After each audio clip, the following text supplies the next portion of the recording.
Budget Blinds. Visit their showroom or call today for a free in-home consultation. Well, Moses is joining me on the desk for a first look at sports. Now, Moses, he's made the transition to a new position, and so far, so good for Ryan Deis. Yeah, it's a new position and a new team as well, and it's translated into big success for Mr. Deis, and good timing too, as he heads to Kindersley for the Sasktel Tankard and a berth to the Briar on the line. It's different, but I've been liking it. It took me a little while to like it this year, I have to admit, though. For the past decade, Ryan Deis has been a front-end player, but this season he's made the switch to skip, a role that has had its share of challenges. It's not nearly the same physical fatigue anymore. Now it's becoming more mental fatigue.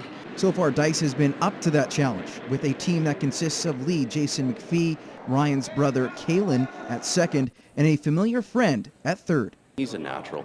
He's jumped into that role. He's done so well, it's been easy for me to be a third.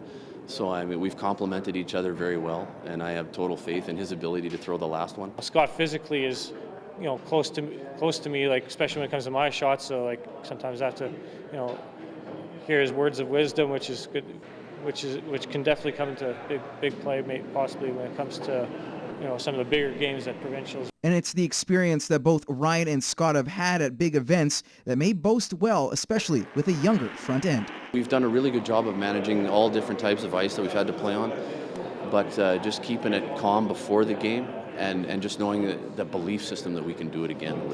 We want to instill that in our new players, and they've picked it up already. A lot of excitement within our team to perform well, and with Scott and I, we've been there a few times, and we know what it takes to win the championship. I think this provincial event could bode well for us. And in an event where it's all about momentum, the Deis rink is full of confidence that they'll have a positive showing in Kindersley.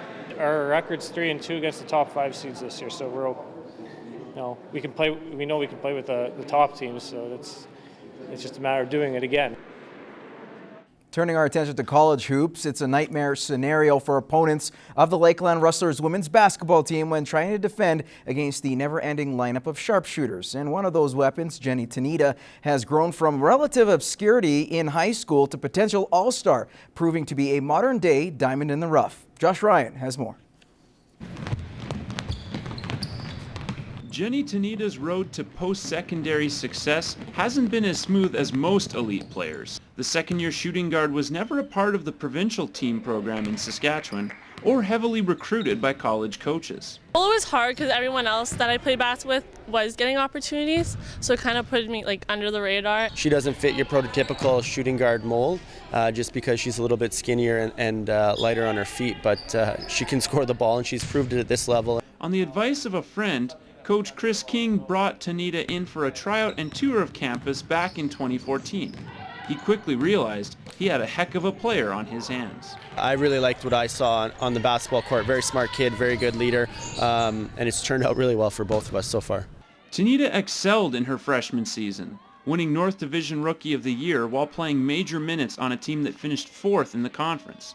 This year, she's taken on a veteran role, which she says is made easier when surrounded by great teammates. There's not as much pressure, so you can kind of just go out and play your game rather than focusing on scoring 20 points a game. If you watch her at practice, she's not going to be the loudest player, but she'll always be the one leading in sprints, putting up extra shots after practice, before practice, getting on the floor, doing all the little things that coaches want. Rebecca Burns, a longtime club teammate of Tonita's, says it's not a surprise that she's had this success, given how hard she works. She's always fighting on the ground. She's on the loose ball. She's fighting for every rebound. She's trying to beat girls. Because I find that lots of guards, lots of times, they just watch their shots and stuff, where Jenni takes advantage of that. While the future is bright for Tonita and the rest of the Rustlers, right now everyone's focused on the present, going game by game until the conference championship in March. It's going to be a really good competition in the conference, but I think we'll come through. Josh Ryan, Newcap Sports.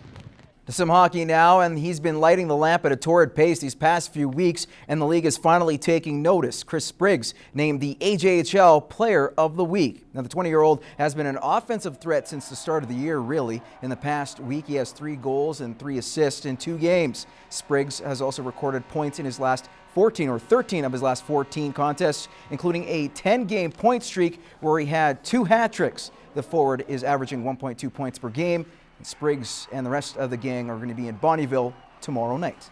Well, the Lloydminster Bobcats Littlest fans had a chance to skate with their hockey heroes over the weekend. Drew Miller takes a look at the community skate in this week's Beyond the Boards. Well, it's fun. You look out here and you see, well, there's probably at least 60, 70 kids. The Civic Center was filled with children on Sunday as the Lloydminster Bobcats held their annual kids skate after they defeated the Olds Grizzlies 12-1. You see the kids in the stands there, and then you get to see them out on the ice here ripping around, skating. And lots of them play hockey. You can tell they're really good skaters, and even the kids that aren't good skaters out here, it's fun. You help them out, give them a hand skating.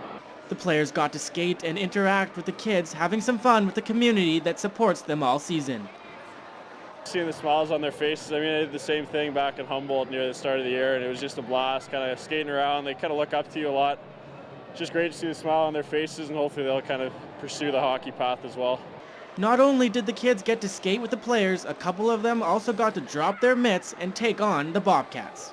You were fighting some of the Bobcats? You know which Bobcats you were fighting?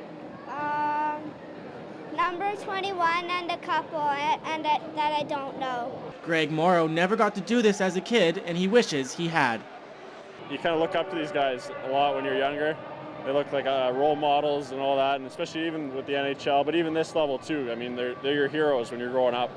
For the captain, he knows events like this can leave a lasting impression, solidifying the relationship between players and their fans. I remember I had that interview with Oakland Listaway on the junior reporter there, and he was telling me, I want to be a Bobcat when I'm older. I want to be Taylor Mulder when I'm older. I'm like, oh, that's pretty cool. Drew Miller, Newcap Sports.